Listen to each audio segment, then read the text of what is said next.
Hey everyone, and welcome to this week's episode of our Grace podcast. I'm so excited to have Kesh Pillay with us today. How's it, Kesh? Hi, Kerry. Hello, Great. everybody. Yeah, Kesh is our Cornubia campus pastor, also known as Kesh Lynn, but Kesh, as he's more commonly known to us and lovingly known to us. We are so excited to have you with us. Kesh has just taken over recently as the Cornubia campus pastor, so he is still learning the ropes there. How's that been going? It's been going good. Settling into the community. I've been here from the start since we started the campus, so it was good to build a relationship. But I'm loving the community. God's doing amazing things here. We're seeing it growing, and there's just such a vibe. There's just like when you walk through the doors, you just know that you're here with family, and that's what I love about the campus. You know, it's all about that relationship and that quality time that we get to spend with each other. True. That's awesome, Kesh. Well, we're so stoked to have you with us. We are in week 2 of our series, Memento Mori, Remember You Die, which is quite a hectic title, but it's basically, as we said in our first week, it's more about remembering to number our days. Basically making sure we're living in the moment, you know, keeping short accounts, living humbly and honestly with those around us and in harmony with those around us and with God and ourselves. So today we are so excited to have Kesh because what we're going to be talking about is just basically him sharing his testimony with us. Kesh has a really powerful testimony and it seemed like the right time to do it. So Kesh, why don't you tell us a little bit about what it was like growing up for you and what your childhood was like? Yeah. So, well, first of all, the series is definitely amazing. It's very close to my heart because firsthand, so much experience in this area, and just with all the stuff that I've been through in life, like I've come to that place of my days are numbered and I need to use my time well. And that's because of everything I've been through. So like we said, we share my testimony today. And if I had to go back and if I can start like early childhood, I grew up in a family, happy home. We didn't have a lot at that point in our lives. Like, my dad was just, making it by. So financially, we weren't very rich, but we had family, and family was like everything to us. Like everything we did was together. We did life together, church together. It was just, there's this huge sense of family in my early childhood.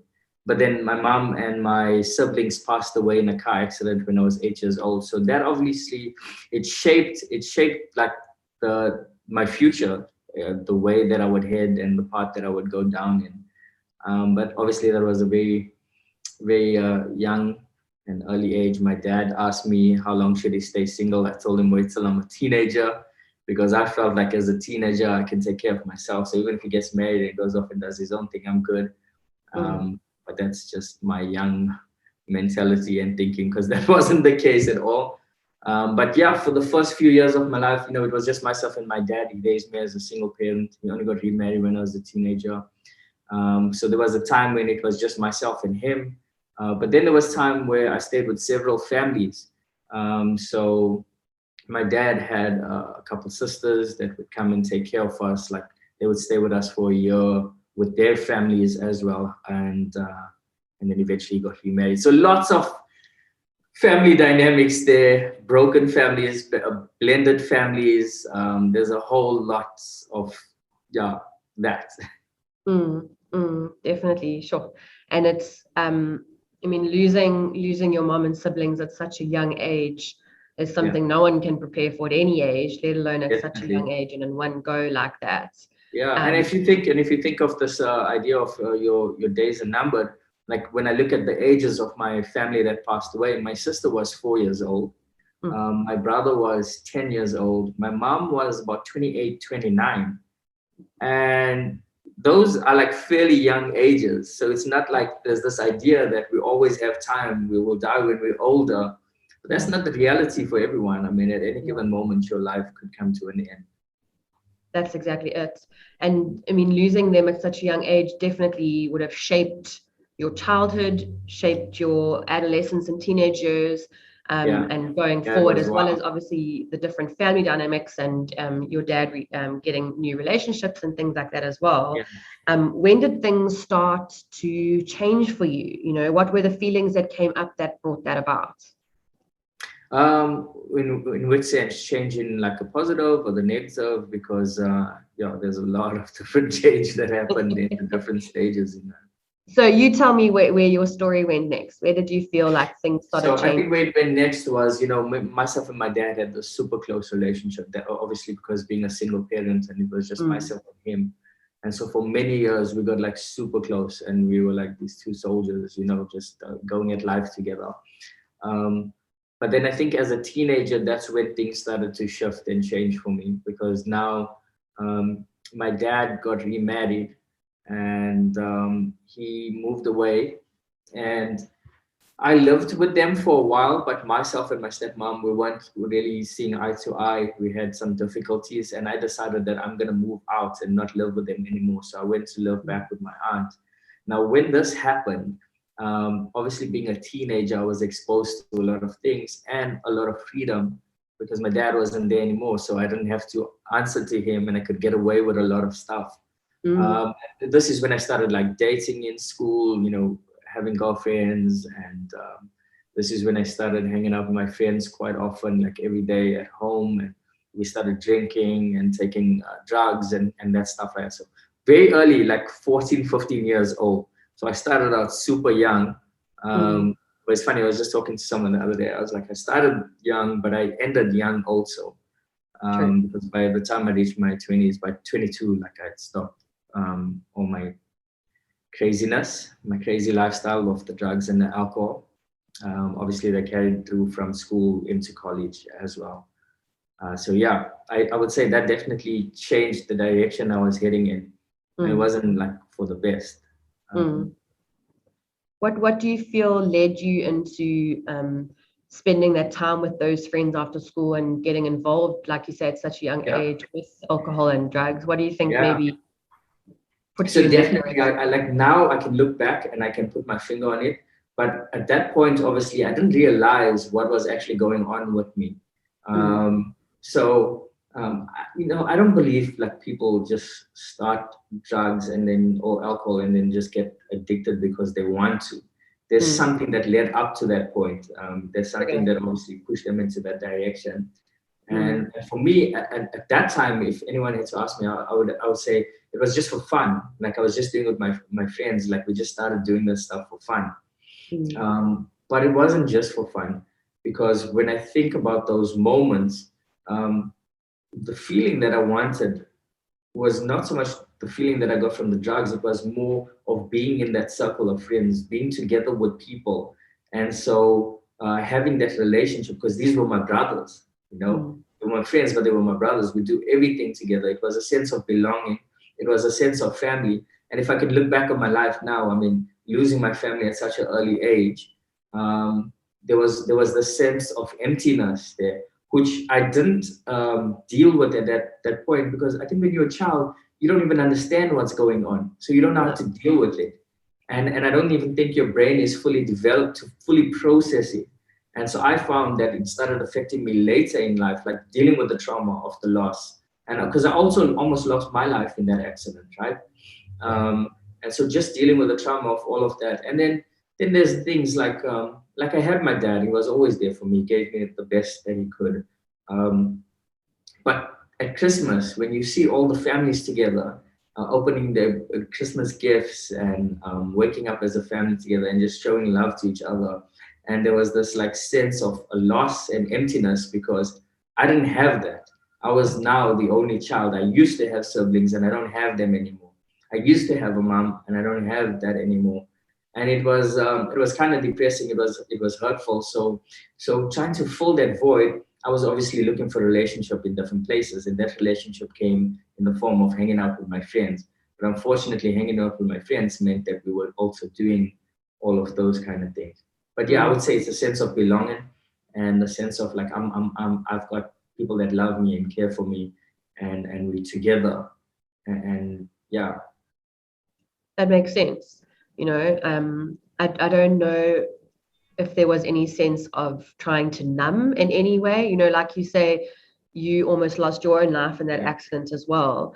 You know, that must have been quite a struggle trying to deal with that as well. There's always that survivor's guilt almost, and being at the, you know, the middle child as you were at that age, you know, surely there must have been some of that as well coming into play. Just, this is where I'm finding solace, and this is where I'm able to just block out all the emotions that might be coming up at that age.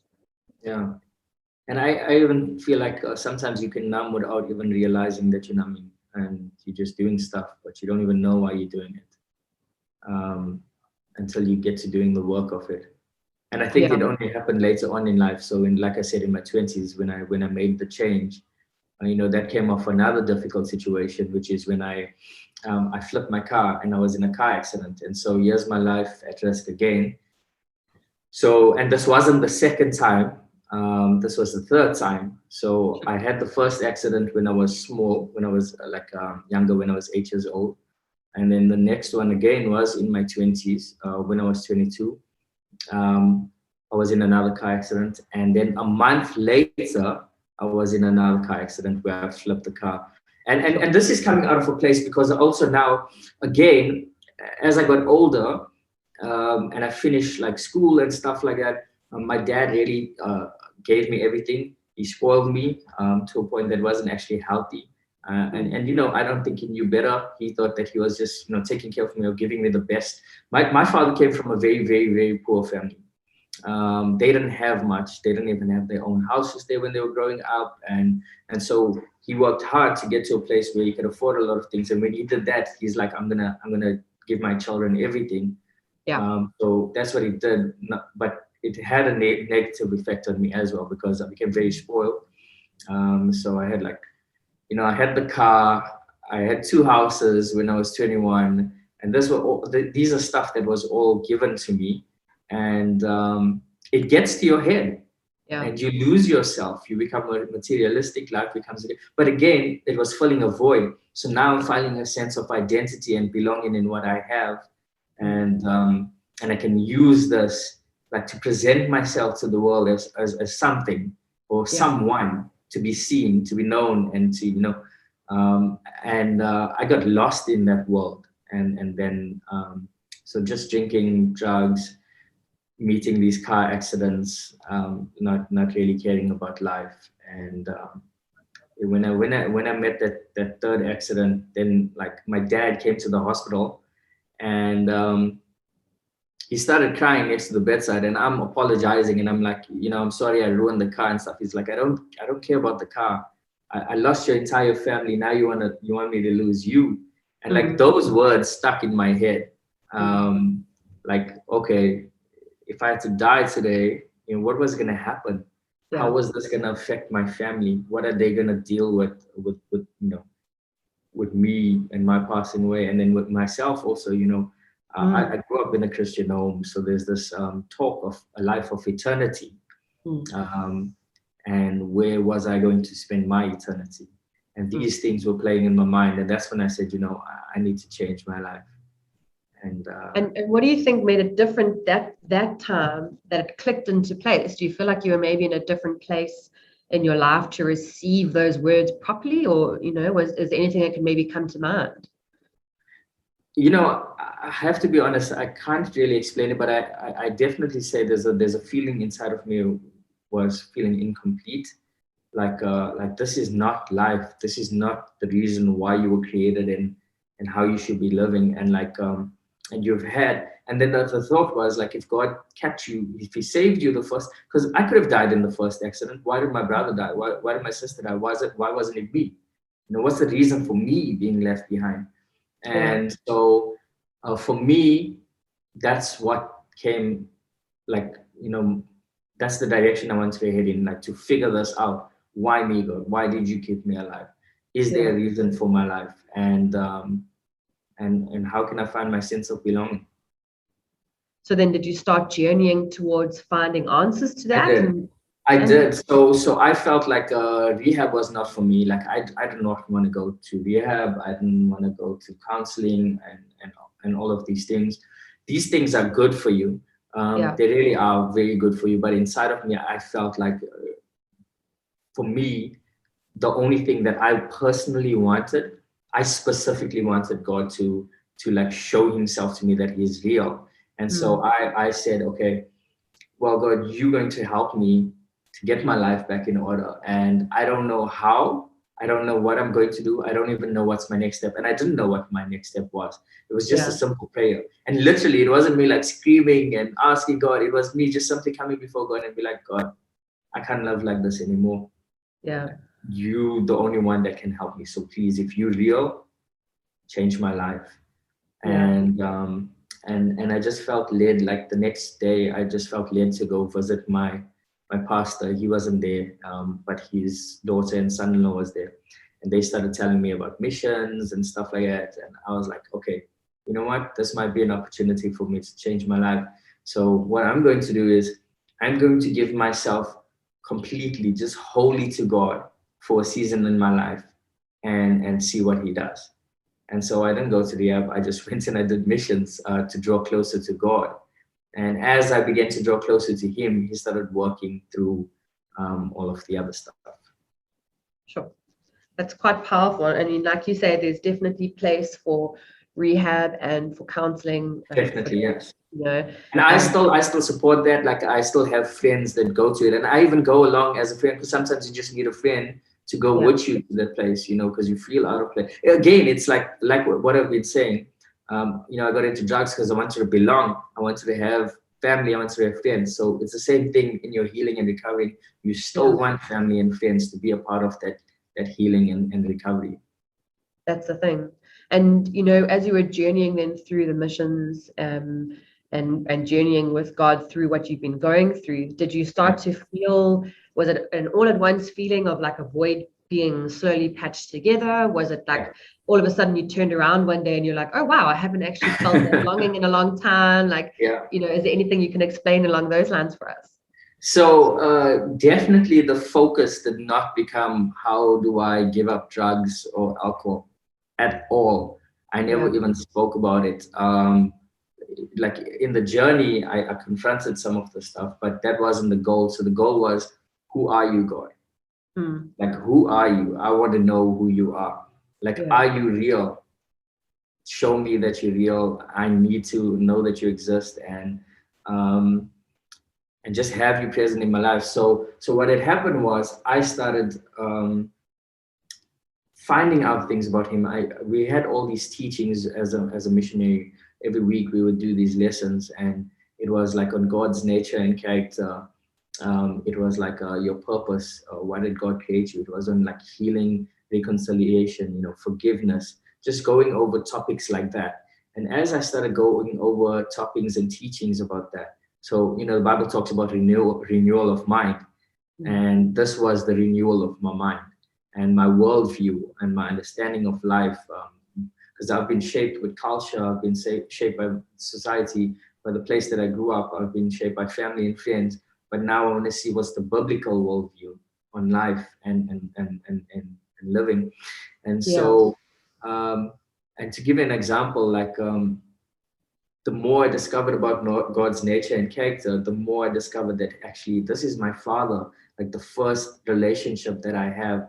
This is the guy that I can depend on. He's the one that's not just waiting to sit there and judge me, because obviously I'm messed up so much. I've done so many things. Like now I'm even thinking, why would God even want a relationship with me?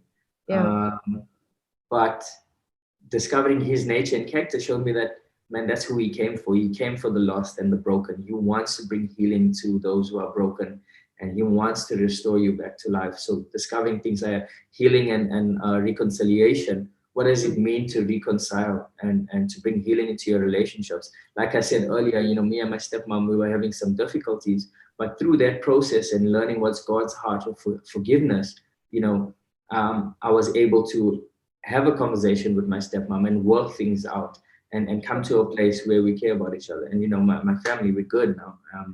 And so, but it comes through the work and doing the hard work of that and growing in God. Yeah.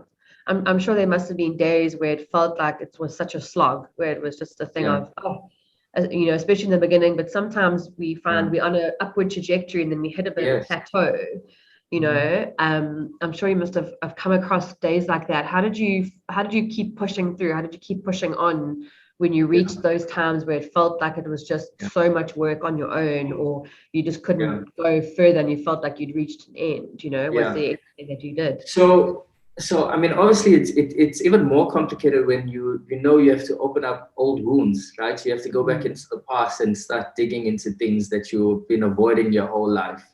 And so that's a struggle. It was difficult. It felt like, this is quite the process.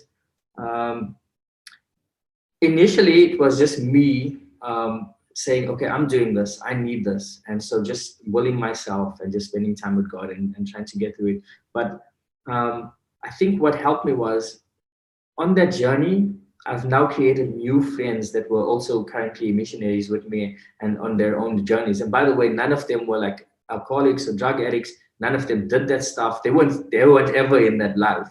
But they just had a heart for serving God. And the more time I spent with them and the more that they encouraged me and invested in me, the more it motivated me. And even just seeing my family now looking at the process from the outside and being like, oh, is that Kesh for real? That's not the same Kesh we know. That gave me some excitement. I'll never forget the first time my father, he told me that he's proud of me because he's a businessman, and I always thought I need to be successful in school. I need to be successful in business because this is him. But he didn't care about those things. For him, the moment that he told me he's proud of me was when he saw me giving my heart to God and just changing my life and living a fulfilled life with purpose. And whether that meant as a missionary or a businessman, he was just happy that I was fulfilled and I was doing what God had called me to. And so just having the support of family and friends around you, that was huge. And that's why, I said it at the beginning, I love Canubia. I love Grace Family Church as a whole because I feel like at all our campuses, we've managed to achieve that. It's really called Grace Family Church for a reason. It's heavily hearted on family and the development and growing of family. And so, again, that relationship is important for us. We can't do life on our own. I don't think God created us to do that. No. I agree. I definitely don't think you did. And, tell us, where do you find yourself today with the journey that you've been on from the 20s now into the 30s, I'll say. Where do you find yourself now? How do you find yourself with relationships and your own spiritual walk? I am still growing, man. It's a never ending process. And so there's different aspects like now with the campus and then my family life. So for example, with my family life, obviously I ended up getting married after my journey didn't end there. It continued going. And so more of life experiences continued along the way. And, I got married and then I met my beautiful wife, Christina. She was also a missionary. And I think that's been a relationship that's been grounding for me. Because right from the beginning, we both we met each other, and the relationship was based on: is this relationship from you, God? Is this the person that you have created for me to be with and do life together with? And I feel I definitely found the person that God created for me. She was not on my list, so we talk about dying to self. My list was very long and it was very different. But that's the thing with God. He knows what you actually need more than what you want. And so, thank you for provision of a good wife. And why I'm saying this is because Christina has become she holds me together. When I feel like I'm going off or I'm struggling with something and I'm dealing with something, that's my person that I know that I can always count on. That's my go-to person. And I think that's why God created marriage, so that you can have a person like that in your life and you can be a person to them as well. So it works both ways. And so, and we obviously dealt with the loss of a child as well. We lost our daughter. Again, life is short. Your days are numbered. My daughter was 3 months old when she passed away. She didn't even get to taste life fully. So but even in that, you know, how did I use the time well? So it was 3 months of being in the hospital every day. She was in ICU, neonatal, for 3 months. So every single day, myself and my wife would go to the hospital maybe twice or three times a day, and just be there with her. And so again, even though it was a short-lived life, we have memories that we can hold in our hearts together forever. And because we chose in that moment, in the most stressful time of your life, to use that time well. And using that time well meant spending time with each other and spending time with our child in the hospital. And yes, it didn't work out in the way that we had hoped for, but we're grateful for what we did have. And we know, like the Bible teaches us, you know, there's an eternity where she gets to rest now and live in peace in relationship with her father. Yeah. And so, yeah, so sorry, we were just saying this, the relationship, where we're at in life now. So yeah, so dealing with the struggles and stuff and relationships now, I'm more mindful into what I actually have in front of me, who's in front of me. The congregation, we don't take you for granted. You find us like doing life with the congregation. Like for me personally, I know you're never gonna find a pastor in this place that's gonna be like, you know, I'm the pastor, I'm sitting in my VIP section. No, we do life together. Yeah. We're spending every day together in ministry together. And that's the way God created it. Yeah. That's exactly it. Definitely. Thank you for sharing with. You've had a lot of loss over your life, more than most, especially who've reached the age that you have. You know, you've suffered a lifetime of loss at 8 already, let alone in your married life. You know, if there was one takeaway that you would like listeners to know from your testimony, as well as from just this remembering to number our days, what do you think that would be? You know, if I had to leave you with something, it would probably be a scripture, which I think sums up everything that I've been speaking about and the way that it's impacted me. And it's one of the most famous scriptures. It's like the key verse of the Bible, you know, John 3:16, but actually it's 17. And I'll read it for you. It says, "For God so loved the world that he gave his only son, whoever believes in him should not perish, but have an eternal life. For God did not send his son into the world to condemn the world, but that he might, that the world might be saved through him." And for me, like, this just speaks of everything. First of all, for God so loved the world, I mean, he loved us. Yeah. Having an understanding that God actually loves you, that he's not there to just judge you and waiting for you to fail in life, and that he actually has your back, and that you can go to him unashamed, regardless of what you've done. That's love. You know, we speak about love, and there's this idea of there's an inward love, which is all about self, but then there's the outward love, which is gracious and kind to everybody around you. And that's the love that God has for us. Is this outward love that just goes beyond anything we can expect, so that it can reach us and pull us in towards him. And so for God to love the world, and he gave his son, and that's how he's shown us this. And this was a gift that we get to choose, right? Whoever believes, because we can will things in life, we can hope for the best in life, but the reality is, you know, might not happen. And when it comes to our relationship with God, we can hope that he exists, we can hope that he'll do something in our lives, or we can actually believe it. And believing it means trusting in him. And trusting means just surrendering yourself wholly to him. So dying to self, your own expectations, your own understanding of things.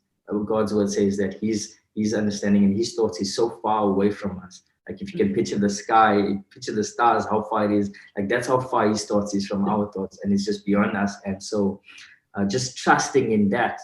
And when you can trust in that, then you trust in his plan and purpose for your life. And then once you can trust his plan and purpose for your life, you got to be jealous for it. You know, we can't let things rob us from getting his plan and purpose for our lives, because life is short. We don't know when it can end. And so we have to be jealous for his plan and purpose for our life, because this life will just pass us by, and we wouldn't have even scratched the surface. I had this illustration once. This doctor told me, we were talking about getting motivated to do the things that I wanted to achieve. And he's like, right now you've got the mansion, but you're sitting on the steps of the mansion and you're not even getting into the house. So it's like, how am I spending this time? Just scratching the surface, or being jealous for God's plan and purpose for my life and actually getting into it? I can think it and say, one day, or I can start living it right now. Yeah. For sure. Sure. I like that. Illustrations are always good. Yeah. It's something that it's easy to picture in our minds and keep with us. So I like that. Yeah. Kesh, we appreciate so much your vulnerability and your bravery to be vulnerable with us today, because it's you and me chatting, but it's the rest of the world watching. So thank you so much. Really. Thank you for having me. I hope you guys are inspired and encouraged. And go out and live your life, man. Live your best life, because God has created the best life for you. Exactly that.